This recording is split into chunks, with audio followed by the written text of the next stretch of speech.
Hello guys, welcome back to Mythos talks. ఇవాళ మనం Chennai love story movie గురించి మాట్లాడుకుందాం. జస్ట్ ఇప్పుడే ప్రీమియర్ షో చూసి వచ్చాను అండ్ నా హానెస్ట్ ఒపీనియన్ మీతో షేర్ చేసుకుంటాను. ముందుగా చెప్పాలంటే ఈ మూవీ నన్ను డిసప్పాయింట్ చేసింది. ట్రైలర్ చూశాక ఒక ఎమోషనల్ లవ్ స్టోరీ ఎక్స్పెక్ట్ చేశాను. కాన్సెప్ట్ కూడా చాలా ఇంట్రెస్టింగ్గా అనిపించింది. కానీ థియేటర్లో చూసిన తర్వాత స్క్రీన్ ప్లే, నరేషన్, ఎగ్జిక్యూషన్ వల్ల ఆ ఎమోషన్ అంత క్యారీ అవ్వలేదు. ఈ మూవీని lucky Bezawada and Ravi Namburi direct చేశారు. హీరోగా కిరణ్ అబ్బవరం, హీరోయిన్గా గౌరీప్రియ యాక్ట్ చేశారు. నివి స్టోరీ ఏంటంటే, సినిమా హీరోయిన్ నివి మ్యారేజ్ క్యాన్సిల్ అవడంతో స్టార్ట్ అవుతుంది. ఆ ఇన్సిడెంట్ నుంచి బయటికి రాలేక డిప్రెషన్లో ఉంటుంది. చెన్నైలో జాబ్ చేస్తూ ఆల్కహాలిక్గా అడిక్ట్ అయిపోతుంది. ఇంకో సైడ్ హీరో స్టీవెన్ ఒక ఆర్ఫన్. తన లైఫ్లో ఒకటే డ్రీమ్, డైరెక్టర్ అవ్వడం. ఆ డ్రీమ్ని ఫుల్ఫిల్ చేయడానికి చెన్నైకి వస్తాడు. ప్రొడ్యూసర్స్ ఆఫీస్ చుట్టూ తిరుగుతూ ఆపర్చునిటీస్ కోసం స్ట్రగుల్ చేస్తూ ఉంటాడు. కొన్ని సిచ్యువేషన్స్ వల్ల నివి, స్టీవెన్ అండ్ తన ఫ్రెండ్స్ గ్యాంగ్ కలుస్తారు. స్టార్టింగ్లో హీరోయిన్కి హీరో అంటే అస్సలు నచ్చదు. హీరో తనని డిప్రెషన్ నుంచి బయటికి తీసుకురావాలని ట్రై చేస్తాడు. కానీ హీరోయిన్ మిస్అండర్స్టాండ్ చేసుకుంటుంది. కానీ స్టోరీ ముందుకు వెళ్ళే కొద్దీ ఫ్రెండ్షిప్ స్టార్ట్ అవుతుంది. ఆ ఫ్రెండ్షిప్ లవ్గా మారిపోతుంది. హీరో డైరెక్షన్ టాలెంట్ని గమనించిన నివి ఒక ప్రొడ్యూసర్ దగ్గర మీటింగ్ అరేంజ్ చేస్తుంది. హీరోని మోటివేట్ చేస్తుంది. ఆ ఎంకరేజ్మెంట్ వల్ల స్టీవెన్ ఒక మంచి స్టోరీ రెడీ చేసి డైరెక్టర్ అయ్యే ఛాన్స్ పొందుతాడు. తర్వాత ఇద్దరు పెళ్లి చేసుకోవాలని డిసైడ్ అవుతారు. కానీ మ్యారేజ్ రోజు హీరో స్టోరీ నరేషన్ కంప్లీట్ చేసి రిజిస్టర్ ఆఫీస్కి వెళ్తుంటే జరిగిన ఒక ఇన్సిడెంట్ సినిమా మొత్తాన్ని మార్చేస్తుంది. ఇంటర్వెల్ బ్లాక్ బాగుంటుంది. ఫస్ట్ హాఫ్ మొత్తం యావరేజ్గా అనిపించిన ఇంటర్వెల్ ట్విస్ట్ ఆడియన్స్ని ఎమోషనల్గా కనెక్ట్ చేస్తుంది. సెకండ్ హాఫ్లో హీరోయిన్ మళ్ళీ డిప్రెషన్లోకి వెళ్ళిపోతుంది. హీరో ఆత్మలాగా హీరోయిన్కి మాత్రమే కనిపిస్తూ తన జర్నీ కంటిన్యూ చేస్తాడు. అదే టైంలో హీరోయిన్ పాస్ట్లో అజయ్ మళ్ళీ తన లైఫ్లోకి వస్తాడు. హీరో ఆత్మ, హీరోయిన్ ఎమోషన్స్, అజయ్ ప్రెజెన్స్, ఈ ట్రయాంగిల్ చుట్టూ సెకండ్ హాఫ్ కంటిన్యూ అవుతుంది.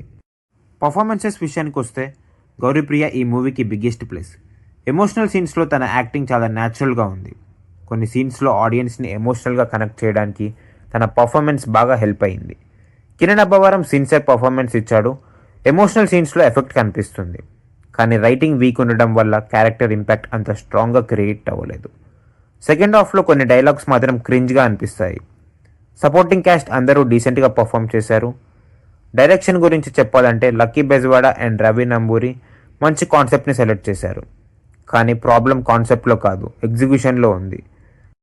సినిమా స్లో నరేషన్ వల్ల ఆడియన్స్ పేషెన్స్ని టెస్ట్ చేస్తుంది.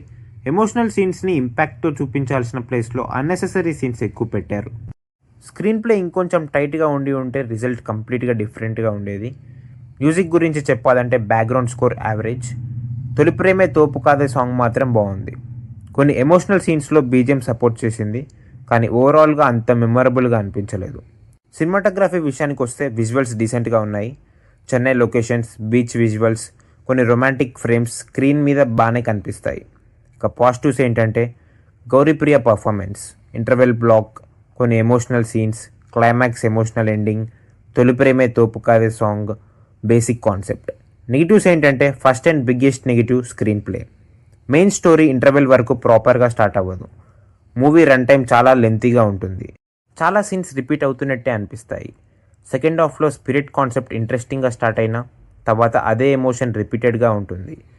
కొన్ని స్టీవెన్ డైలాగ్స్ క్రింజ్గా అనిపిస్తాయి. సినిమా ఎమోషన్గా కనెక్ట్ అవ్వాల్సిన ప్లేస్లో ఆడియన్స్ డిస్కనెక్ట్గా ఫీల్ అవుతారు. డైరెక్టర్ చెప్పాలనుకున్న ఎమోషన్ మనకి కంప్లీట్గా రీచ్ అవ్వదు. ఓవరాల్గా చెన్నై లవ్ స్టోరీ ఒక మంచి ఎమోషనల్ కాన్సెప్ట్ ఉన్న సినిమా. కానీ ఆ కాన్సెప్ట్ని ఎంగేజింగ్గా స్క్రీన్ ప్లేతో ప్రెజెంట్ చేయకపోవడం వల్ల ఈ సినిమా ఫెయిల్ అయ్యింది. హీరోయిన్ పర్ఫార్మెన్స్, ఇంటర్వెల్ సీన్, కొన్ని ఎమోషనల్ మూమెంట్స్ కోసం మాత్రమే సినిమా చూడొచ్చు. మిగతా సినిమా మొత్తం slow narration, unnecessary scenes, week screen play వల్ల యావరేజ్ నుంచి బిలో యావరేజ్ ఎక్స్పీరియన్స్ ఇస్తుంది. నా ఒపీనియన్ ప్రకారం థియేటర్లో చూడాల్సిన సినిమా అయితే కాదు. ఎమోషనల్ లవ్ డ్రామా సిస్టమ్ ఉంటే ఓటీటీలో రిలీజ్ అయ్యాక ఒకసారి చూడొచ్చు. కానీ టికెట్కి పెట్టిన మనీ అయితే వర్త్ అనిపించలేదు. మీ ఒపీనియన్ ఏంటి?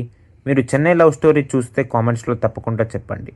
ఇలాంటి honest movie reviews, OTT suggestions, movie discussions కోసం మైథాస్ టాక్స్ని సబ్స్క్రైబ్ చేయండి. బెల్ ఐకాన్ని ప్రెస్ చేయడం మాత్రం మర్చిపోకండి. This is Maitha Stocks signing off.